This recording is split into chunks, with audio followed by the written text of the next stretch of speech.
Saya bilang kalau saya mau mengenal pribadi Yesus, saya harus baca Alkitab. Bagi saya, dengar baik, Alkitab adalah satu-satunya sumber yang paling akurat kalau kita mau mengenal Yesus. Amin. Kalaupun ada cerita Yesus di luar sana, di luar Alkitab, gak usah dipercaya. Ini satu-satunya buku yang paling akurat kalau kita mau mengenal Yesus. Cuman Pak Pendeta, saya tidak berani baca Alkitab. Tidak berani saya baca Alkitab. Kenapa? Karena zaman dulu Alkitab harus dalam bentuk fisik.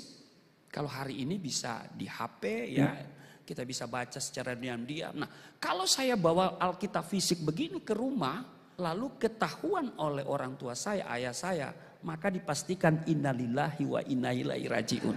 Untuk bisa membaca Alkitab, saya harus kumpulkan keberanian. Maka Tuhan kasih hikmat kepada saya menemukan beberapa alasan.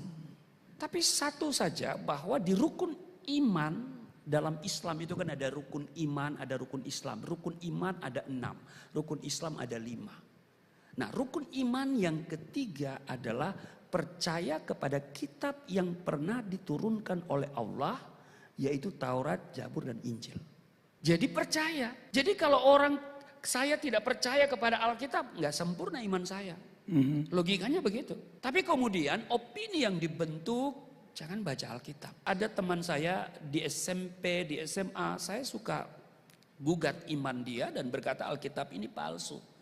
Tapi kalau teman saya itu, kalau dia kejar kepada saya, kalau ini palsu, mana yang asli? Saya pasti tidak bisa menunjukkan, ya itu hanya sebagai asumsi atau opini atau apapun. Salah satu alasan, percaya.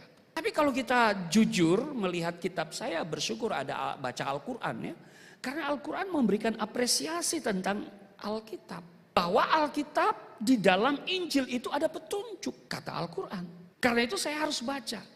Nah, waktu saya baca, saya menemukan petunjuk. Petunjuknya di mana? Banyak. Injil Yohanes itu banyak petunjuk. Secara khusus petunjuk keselamatan. Yohanes 14 ayat 6. Akulah jalan, kebenaran, dan hidup. Tidak seorang pun yang datang kepada Bapa kalau tidak melalui aku. Jadi ini petunjuk loh. Kata kitab saya yang lama. Ini petunjuk. Saudara butuh apa dalam hidup ini? Katakanlah, saudara butuh apa? Sukses, bahagia, selamat. Ini petunjuknya.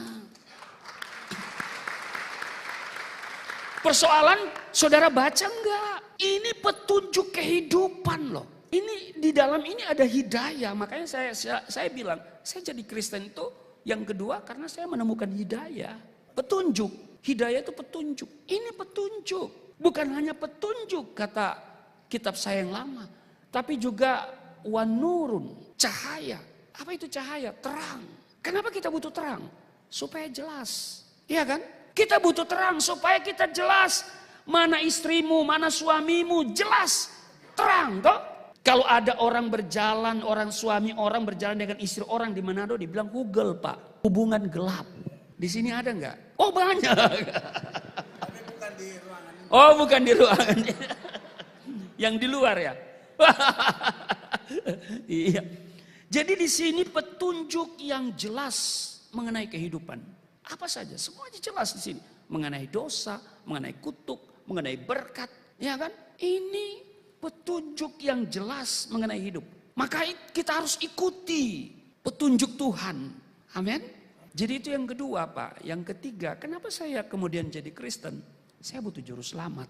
Saya tidak butuh nabi, saya tidak butuh rasul. Sebab nabi dan rasul punya gelar yang sama hari ini. Almarhum. Tapi Yesus hidup. Saya tidak bisa menyelamatkan diri saya dengan perbuatan baik saya.